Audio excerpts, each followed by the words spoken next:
The street exploded before you even properly understood why. Doors flung open up and down the terrace within seconds of each other, grown men running out into the road in their socks. Someone's nan banging a saucepan lid against a dustbin, like it was the only instrument she had to hand. And somewhere behind you, still glowing in the front room, a rented black and white television set that half the street had crowded around all afternoon. The commentator's voice suddenly drowned out by noise that had nothing to do with the box itself anymore.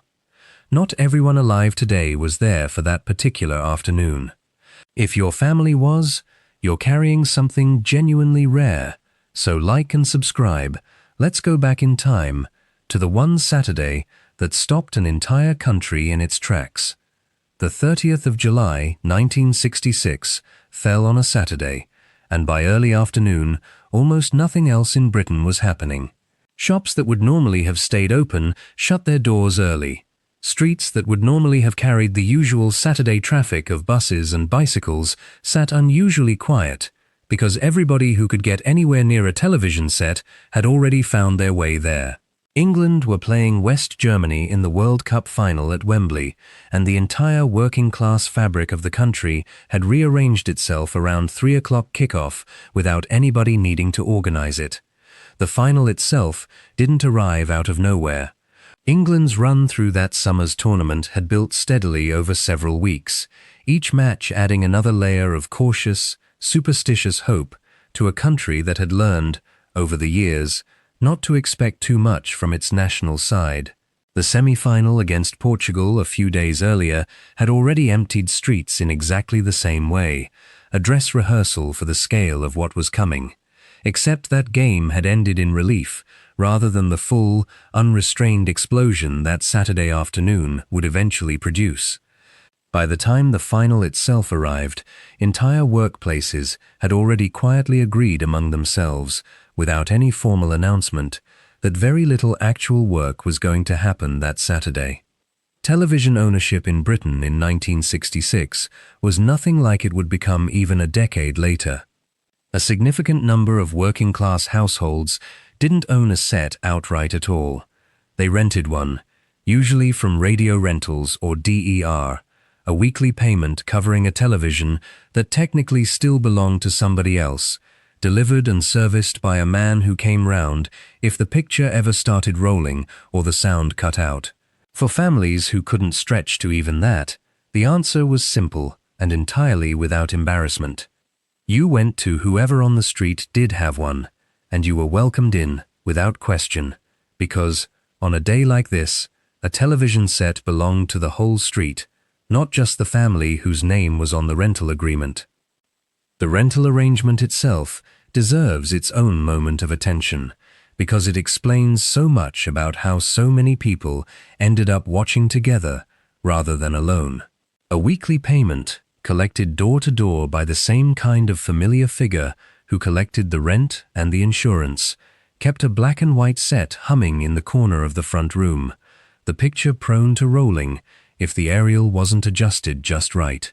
Someone occasionally sent up onto a chair to fiddle with it during the build-up, while everyone else groaned about missing anything.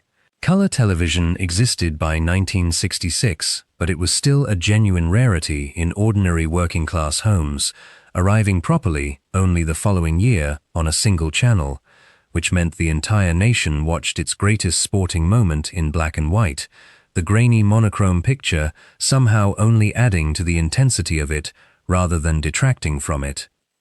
Front rooms that would normally have held 4 or 5 people comfortably were packed with 15, 20, sometimes more, neighbors squeezed onto the good 3-piece suite, children sitting cross-legged on the carpet right up close to the screen, latecomers standing in the doorway craning to see past everyone else's shoulders. Curtains stayed drawn against the afternoon sun, not for warmth this time, but simply to cut the glare enough to see the picture properly. A small black and white screen, somehow holding the undivided attention of an entire room packed shoulder to shoulder. Not everybody could get to a television, and for those who couldn't, the transistor radio became the connection instead. Factories that hadn't already let staff go early for the afternoon found workers gathered round whatever radio someone had smuggled onto the shop floor. Volume turned as high as it would go over the noise of machinery. Foremen who would normally have objected finding themselves leaning in just as closely as everybody else. Delivery drivers pulled over at the roadside rather than miss a crucial moment. Shopkeepers who'd kept their doors open propped a radio on the counter and served whatever handful of customers still came in with one ear permanently tuned to the commentary. Women's experience of that afternoon often looked slightly different from the men's, though no less invested. Factory tea ladies found themselves run off their feet, keeping cups topped up, for workers refusing to leave the radio for even a moment. Mothers who'd spent the morning on the usual Saturday routine of washing and shopping found the afternoon interrupted entirely, standing in doorways between kitchen and front room, keeping half an eye on dinner and half an eye on the screen, drawn in despite themselves by the noise and tension building in the room next door. By the final whistle, plenty of women who'd have described themselves as having no real interest in football were cheering every bit as loudly as anyone else in the room. The match itself, for those actually watching it unfold, carried every kind of tension a single afternoon could hold. West Germany equalized in the dying seconds of normal time, a moment that reportedly emptied entire streets of noise almost as quickly as they'd filled with it, replaced by a kind of held-breath silence that stretched uncomfortably into extra time. Grown men who'd spent the whole match shouting at the screen went quiet. Children looked round at their parents' faces for some kind of reassurance that wasn't really available, because nobody in that front room had any more certainty about what was coming than anybody else. Extra time brought its own particular kind of agony, 30 more minutes stretched out inside rooms already thick with cigarette smoke and nervous energy. Geoff Hurst's second goal, still argued over in pubs to this day over whether the ball had genuinely crossed the line, produced a roar that by all accounts nearly took the roof off more than a few front rooms across the country, followed almost immediately by the anxious realization that the match still wasn't over, that anything could still happen in the minutes that remained. As the closing seconds ticked away with spectators already streaming onto the pitch, the BBC commentator's voice cracked with the same disbelief everyone watching at home was feeling, delivering a line about the crowd thinking the match was over just as Hurst found the net one final time. A moment of commentary so perfectly timed to the action that it's been replayed and referenced in British culture ever since, instantly recognizable to anyone even remotely familiar with the day, regardless of whether they were alive to hear it live.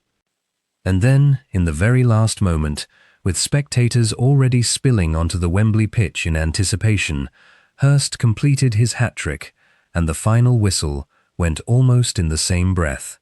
What followed, in living rooms and pubs and factory floors across the entire country, was a kind of noise that people who were there still struggle to properly describe decades later. Not just cheering, but something closer to release. An entire nation's held breath, finally let go all at once. The street itself became the real stage for celebration in a way the television screen never could.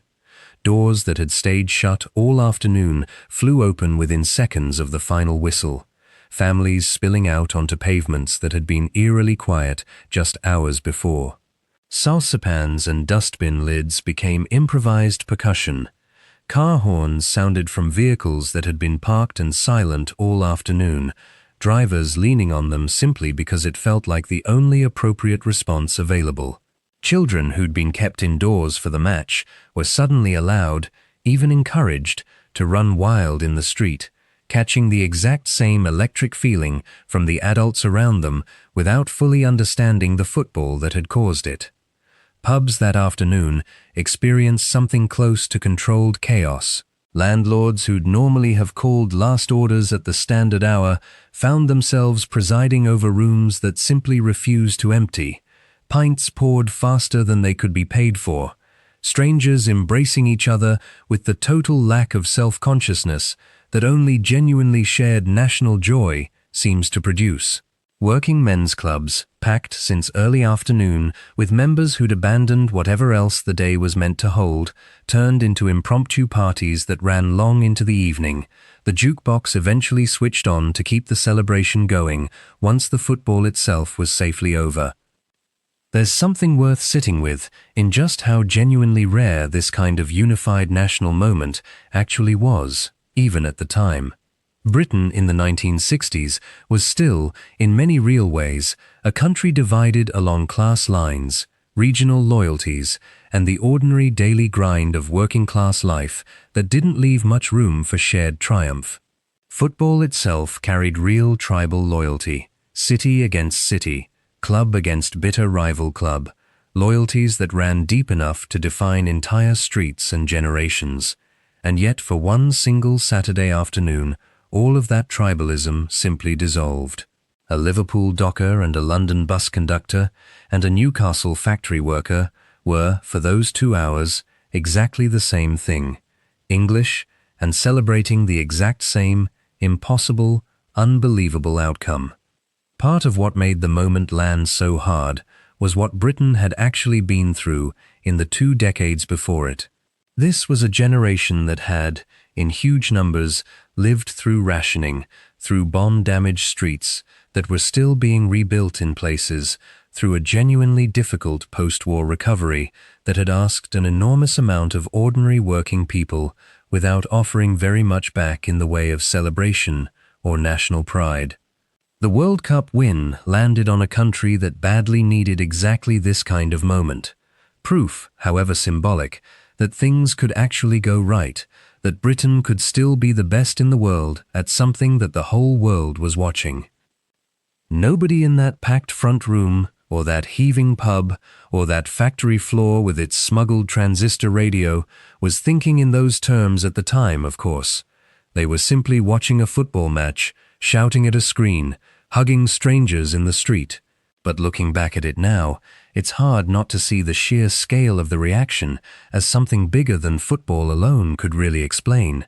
A release valve for an entire generation's worth of quiet, unspoken hardship, all of it finding an outlet in Bobby Moore lifting a trophy on a pitch in North London. The celebrations that evening carried on long after the match itself had finished. Impromptu street parties formed in places that hadn't planned anything of the sort. Tables dragged out of front rooms and set up on pavements. Whatever food and drink each household had spare, pooled together without anybody keeping close track of who'd contributed what. Children who should probably have been in bed hours earlier stayed up watching adults behave in ways they'd genuinely never seen before.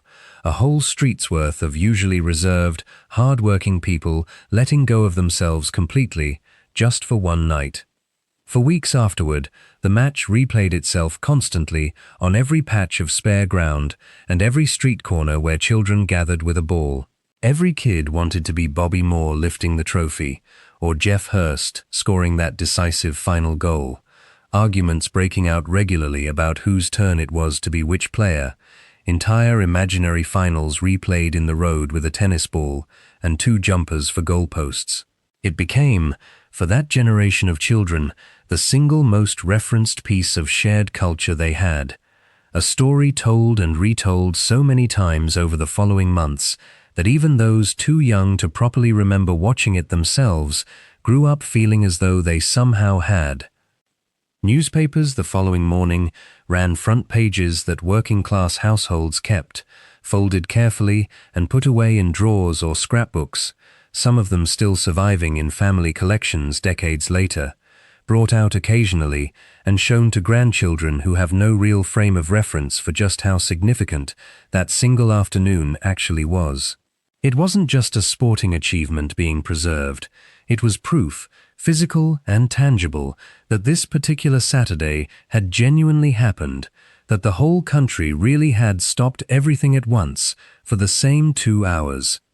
What's genuinely striking, looking back at it from where Britain sits now, is that nothing has quite replicated that specific kind of unity since.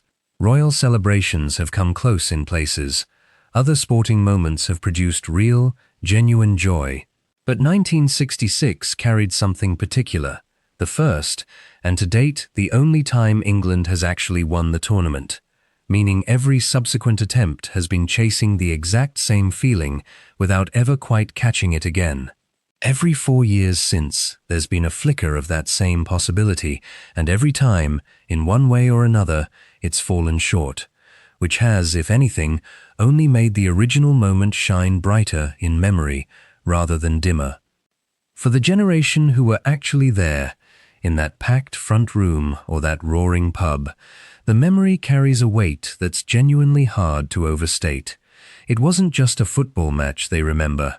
It was the specific texture of that one Saturday, the smell of a room packed too tightly with people and cigarette smoke, the particular crackle of a rented television's tinny speaker, the sound of an entire street losing its collective mind all at once, and the quiet, settled feeling that came afterward of having witnessed something that the whole country would still be talking about 60 years later. So tell us, where were you, or where was your family, on the day England won the World Cup? Were you packed into a front room with half the street, or did you catch it on a transistor radio somewhere you never expected to be listening to football? Tell us in the comments. We want to hear exactly how your family remembers that afternoon. If this brought it all back, hit like, share it with someone who'll remember exactly that same roar, and subscribe to Yesterday's Britain for more of these every week. Thank you for watching.